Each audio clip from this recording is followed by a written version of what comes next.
nombreux sites internet basés aux États-Unis ont été victimes d'une cyberattaque massive ce vendredi. Plus d'accès à Twitter, Amazon ou encore Netflix. Que s'est-il passé? A very complex botnet made up of hundreds of thousands or even millions of computers. Mirai botnet. The Mirai botnet.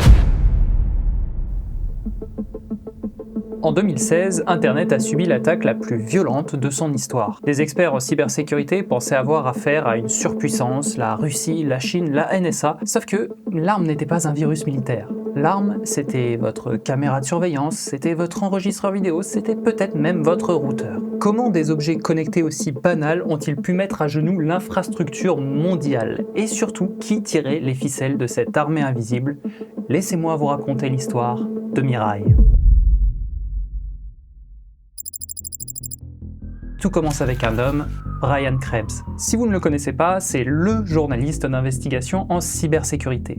Le 20 septembre, vers 20h, le site de Krebs, Krebs on Security, commence à bien ramer. Il est victime de la bien connue, l'attaque DDoS. Pour faire simple, on va saturer un serveur de requêtes pour qu'il soit débordé et ne puisse plus répondre à personne. Le serveur existe toujours, mais il est totalement inaccessible. Bon, forcément, vous vous en doutez, Krebs a l'habitude, il se fait attaquer tout le temps. Sauf que là, c'est différent. Les ingénieurs d'Akamai qui protègent son site regardent les logs et ils hallucinent. Habituellement, une grosse attaque de ce genre, c'est quelques dizaines de gigabits par seconde. Là, les compteurs explosent. 200, 400, 620 gigabits par seconde. Plus d'un demi-térabit par seconde. C'est du jamais vu, le double du record précédent. Et le plus effrayant, c'est que ce n'est pas une attaque classique basée sur de l'amplification DNS. D'habitude, les pirates utilisent cette technique pour tricher et gonfler artificiellement leur trafic. Mais là, non, pas d'artifice, c'est du trafic direct, de la force brute pure. Ça veut dire qu'il y a quelque part une armée gigantesque de machines qui frappent tout en même temps à la porte de Krebs. Akamai est obligé de jeter l'éponge, ils finissent par débrancher Krebs pour ne pas voir leur propre infrastructure mondiale s'effondrer. Le site de Brian Krebs disparaît du web. Quasi au même moment, l'arme se tourne vers la France. La cible, OVH, l'hébergeur cloud. Le PDG d'OVH, Octave Klaba, rapporte des pics frôlant les 1 terabit par seconde, 1000 gigabits chaque seconde. Au fur et à mesure du temps, les analyses commencent à tomber et c'est là que ça devient incompréhensible. Les adresses IP qui attaquent ne viennent pas de serveurs puissants, elles viennent de partout, du Vietnam, du Brésil, des États-Unis, etc. Et quand on regarde ce que sont ces machines, c'est la douche froide. Ce sont des caméras IP, des NVR, des box internet, ou encore pire, des babyphones connectés. Oui, vous avez bien entendu, l'appareil censé surveiller le sommeil de bébé est en train d'attaquer les plus grosses infrastructures du monde. On réalise que ce botnet est constitué de centaines de milliers d'objets connectés infectés. Et le nom de ce malware est découvert dans le code Mirai.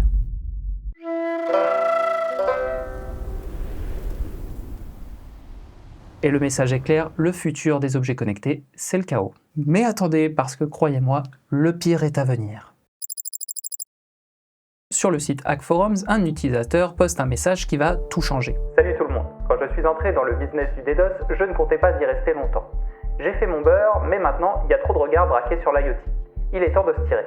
Cependant, je sais que c'est le rêve humide de chaque script qui dit d'avoir quelque chose de mieux que Qbot. Alors aujourd'hui, j'ai sorti quelque chose d'incroyable pour vous. Je suis votre senpai, je vais bien vous traiter. Et là, coup de tonnerre, il joint à son message le lien de téléchargement. Il publie le code source intégral de Mirai gratuitement. Dans le post, il se vante même de ses performances. Avec Mirai, je tirais jusqu'à 380 000 bots juste via Telnet. Mais après l'attaque sur Krebs, les fournisseurs d'accès ont commencé à faire le ménage. Aujourd'hui, je suis tombé à 300 000 bots. 300 000 machines à sa disposition. Et il vient de donner les clés à n'importe qui. Alors, pourquoi il fait ça? Est-ce que c'est de la pure folie? Eh bien en fait, c'était brillant. Anna Sampai sait très bien que le FBI est à ses trousses après l'attaque sur Krebs. En donnant l'arme à tout le monde, il crée une diversion. Si n'importe quel gamin de 15 ans utilise Mirai, comment savoir qui a attaqué qui? Il noie son crime dans un océan de crimes. Du génie. Et le résultat est immédiat. Des gamins, des cybercriminels, n'importe qui télécharge le code. L'arme est dans la nature.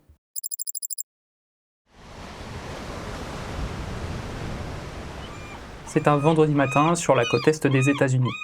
Les gens se lèvent, prennent leur café et attrapent leur téléphone. Ils essaient d'ouvrir Twitter, rien, juste une roue qui tourne dans le vide. Ils essaient d'écouter une musique sur Spotify, silence. Ils veulent regarder une série sur Netflix, impossible. Au début, on pensait à une panne isolée. Mais très vite, la panique s'installe.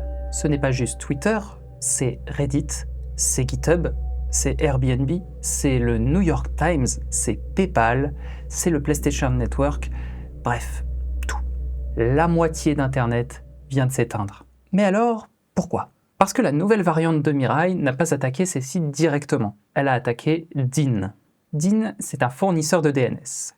Pour faire simple, un fournisseur de DNS, c'est l'annuaire d'Internet. Quand vous tapez netflix.com, c'est DIN qui dit à votre ordinateur où aller. Et en faisant tomber DIN, Mirai a brûlé l'annuaire. Les sites existent toujours, mais plus personne ne pouvait trouver leur adresse. Pendant des heures, l'économie numérique mondiale retient son souffle. Même la Maison-Blanche s'en mêle. On commence à parler de menaces pour la sécurité nationale. Et tout ça causé par quoi ? Par des caméras de surveillance mal configurées et des babyphones. Internet vient de se faire casser les genoux par des objets connectés à 20 balles.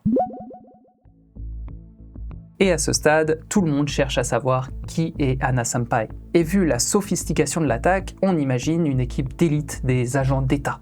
Et l'enquête est longue, elle est menée par le FBI, notamment par la division d'Anchorage en Alaska. Et là, préparez-vous parce que la révélation est un peu absurde. Les cerveaux derrière l'arme cybernétique la plus puissante de l'histoire n'étaient pas des espions. C'était ces trois jeunes, Paras Jha, Josiah White et Dalton Norman. Des étudiants, la vingtaine. Bien, mais à l'origine, c'était quoi leur motivation ? Déstabiliser l'économie américaine ? Non. Leur but, c'était le business de serveurs Minecraft. Oui. À l'époque, les serveurs privés Minecraft généraient beaucoup d'argent. Paras Jha et sa bande faisaient de la location de serveurs. Pour éliminer la concurrence, ils utilisaient Mirai. Ils faisaient tomber les serveurs rivaux pour que les joueurs dégoûtés par les lags viennent payer chez eux. Du génie. Mieux encore, ils avaient aussi monté une boîte de protection contre les attaques des DOS. Tiens. Leur plan était finalement très simple, ils attaquaient une cible avec Mirai et ensuite ils allaient voir la victime en mode « Ah, c'est moche ce qui vous arrive, payez-nous et on vous protège ». Finalement, la mafia 2.0. Ils vendaient le remède à la maladie qu'ils diffusaient eux-mêmes. Mais une question reste. Pourquoi s'en être pris à Brian Krebs et OVH ? Pour Krebs, c'était une vendetta. La mafia 2.0, je vous dis. Le journaliste venait de publier une enquête qui dénonçait le milieu du DDoS. Paras Jha voulait tout simplement le punir, le faire taire et montrer à tout le monde qu'il était le roi de la cour de récré. Et pour OVH, l'explication est encore plus ironique. Les serveurs Minecraft concurrents que Paras Jha voulait détruire étaient hébergés chez OVH. Le problème, c'est que OVH possède justement une des meilleures protections anti-DDoS au monde. Une attaque classique n'aurait fait aucune égratignure. Alors pour faire tomber ce petit serveur Minecraft, ils ont été obligés de frapper avec une telle puissance qu'ils ont failli faire sauter toute l'infrastructure de l'hébergeur. Au final, OVH n'était pas la cible finale, c'est juste le coffre-fort qu'il fallait dynamiter pour atteindre le serveur à l'intérieur. Mais il reste quand même la question cruciale. Comment 3 gars qui gèrent des serveurs Minecraft ont réussi à infecter autant d'appareils ? Est-ce qu'ils n'auraient pas trouvé une faille Zero Day incroyable ? Eh bien non. La faille, c'était nous et les fabricants.